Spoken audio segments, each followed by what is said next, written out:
Ok les amis, il est un peu avant 9 h ici à Montréal.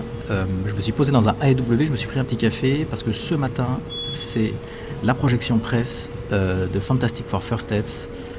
Je vais pas vous mentir, vous avez vu toutes mes vidéos sur Fantastic Four First Steps. C'est le film que j'attends le plus de l'année, clairement. Pour plusieurs raisons. La première, c'est que Reed Richards, c'est mon personnage Marvel Comics préféré. Ensuite, je suis absolument ultra fan du casting. Et pour finir, clairement, c'est un petit peu le film pivot. Suite aux déclarations de Kevin Feige de dimanche, on commence maintenant à comprendre que ça va être vraiment le premier film du renouveau du MCU. Pas dans le sens où il est supposé être bon, mais dans le sens où c'est supposé être le premier film d'une nouvelle ère. En termes de storytelling, en termes d'histoire, en termes de personnages, en termes d'équipe, etc., etc. Donc grosse attente autour de ce film-là. Qu'est-ce que j'attends de ce film ? J'attends d'être ému, évidemment, comme tous les films. J'attends une histoire ultra maîtrisée.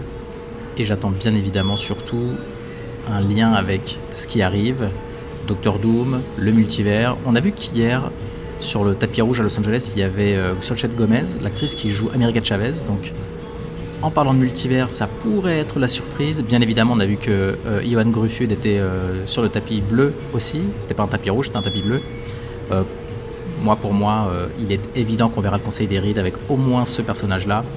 Je pourrais rien vous dire avant vendredi 18, parce que Marvel Studios nous demande bien évidemment de respecter un embargo social, ce qui est tout à fait normal. Mais je vous donnerai quand même un mini ressenti après la séance. Et n'oubliez pas, pendant que je serai dans la salle, il y a une vidéo qui va sortir sur la chaîne avec une théorie de zinzin et si Reed Richards avait créé le TVA. Allez la regarder.